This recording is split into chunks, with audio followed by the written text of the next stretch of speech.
Kaynta dhexdeeda waxaa ku yaali jiray guri yara. Gurigaas waxaa dhistay 5 saaxiib: Aamino, Laylo, Faatimo, Haaruun iyo Yuusuf. Waxay bartaasi u dhisteen si ay waqtigooda ku qaataan xilliyada fasaxa ah. Waxay ahaayeen saaxiibo qadiimi ah, caawana kama ay duwneen ee waxay yimaadeen kayntii. Guriga dhexdiisa ayay fadhiisteen, dabka agagaarkiisa. Way qoslayeen, wayna sheekaysanayeen. Jawigoodu wuxuu ahaa mid aad u degan, ilaa ay maqleen qaylada yeyga oo aad u cabsi badan. Yuusuf ayaa isku dayay inuu geesinimo muujiyo, markaas ayuu yidhi, waa xayawaan yara, wax dhibaato ma ahan. Laakiin indhihiisa cabsida waa laga dareemayay. Nalkii yarka ay guriga gashteen ayaa markaasi damay. Aamina ayaa tush soo qaatay. Waxay tidhi, aniga ayaa soo eegayo meeshad nalka laga soo daaro. Banaanka ayay u baxday ayadoo mugdiga dhex gashay. Habeenkaasna ma aysan soo laaban Aamina.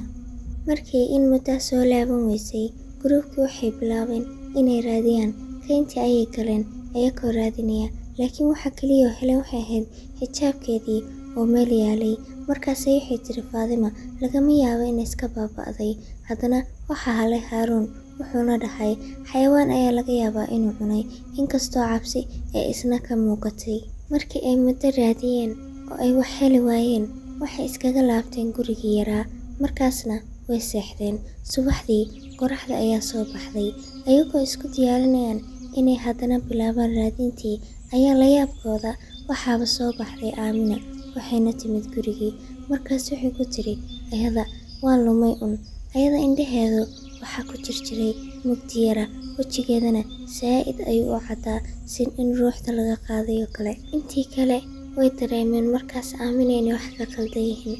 Laakiin habeenkii dhan maadaama ay duurka ku maqneed, waxay go'aansadeen inaysan dhibaataynin oo arrintaas afka ka qabsadaan. Habeenkii xigay, ayagoo weli meeshii jooga ayaa waxaa yimid baraf. Ayaga waxay isku dayeen inay arrintaas ilaawaan oo ay farxadooda soo ceshtaan. Markii ay seexdeen ayaa waxay maqleen qayle saa'ida oo ka timid banaanka.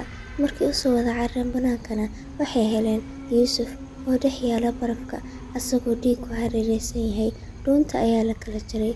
Markaas ayuu yidhi Haaruun, waxaa laga yaabaa inuu xayawaan dilay isla mar kale. Markaasay haddana Faatimo hadashay. Waxay tidhi, ama qof annaga naga mida dilay.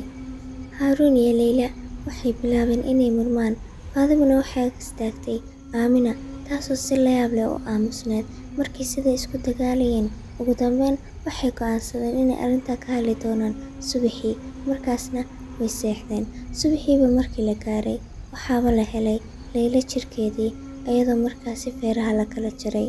Intii soo hartay, cabsi ayaa markaas qabsatay. Ayagoo fahmaynin wixii qabsanayay ayay meesha ku hareen. Gurigiisa u joogeen, way u adkaysan waayeen. Habeenkii ayaa la gaaray. Haaruun ayaa istaagay. Wuxuu soo qabsaday boorsadiisa, alaabtiisa ayuuna bilaabay inuu aruursado. Markaas ayuu wuxuu yidhi, meeshaan sida ugu dhaqsiya badan waa inaan ka tagnaa. Markaas ayay Faatimo hor istaagtay albaabka. Waxayna ku tiri, haddii aan baxno hadda, waxaa naloo dilayaa sidii kuwii hore oo kale. Haaruun oo mar hore ka shakiyayba Faatimo ayaa indho xanaaq leh ku eegay. Wuxuuna ku dhahay, maya, waxaad raadinaysaa un inaana dishid. Waan ogahay inaa adiga saaxiibadeena dishid, haddana waxaad rabtaa inaana aniga i dishid. Laakiin ma sugayo inta aad waqtigaas helaysid. Faatimo way xanaaqday. Markaasna waxay ku soo bootay Haaruun. Haaruun iyo Faatimo waxay bilaabeen inay isdagaalaan. Dagaalkoodu wuxuu ahaa mid bilaa naxariisa. Qofba qofka kale inuu dilo ayuu rabay, sababtoo way iska shakiyeen. Laakiin Aamina geeska ayay si aamusan u fadhiday, ayadoo dhoola cadaynaysa. Dagaalkii xadka ayuu ka baxay.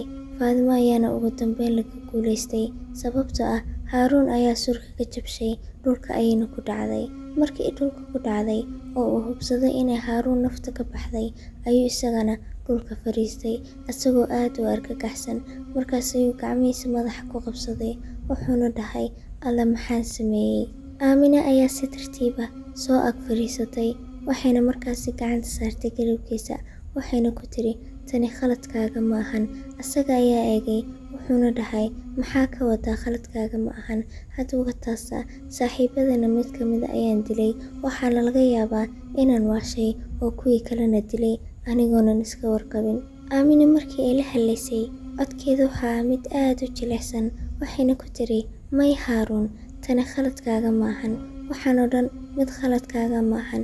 Isagoo murugo saa'ida ka muuqato ayuu kor u eegay.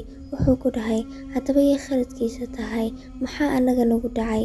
Markaasi ilkaheedii af saa'ida ayay yeesheen, waxayna isku beddeleen indhaheedii kuwa guduuda. Waxayna ku tiri, waa aniga. Wuxuu bilaabay jirkeedii isagoo u jeeda Haaruun inuu qalqaloocdo, lafaheedii oo isbedbedelayaan, jirkoodii oo dhan wuu isbedelay.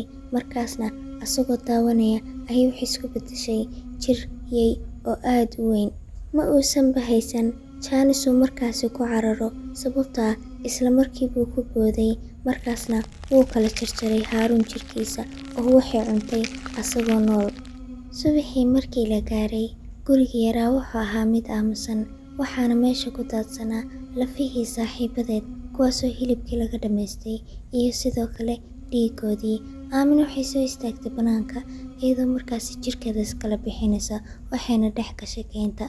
Markaasina meel ayay ku dhuumatay iyadoo xagga ka arkaysa gurub kale oo saaxiib ah oo dhinaca u soo socda. Wayna dhoola caddaysay sababtoo cuntadeedii labaad ayaa hadda soo socota.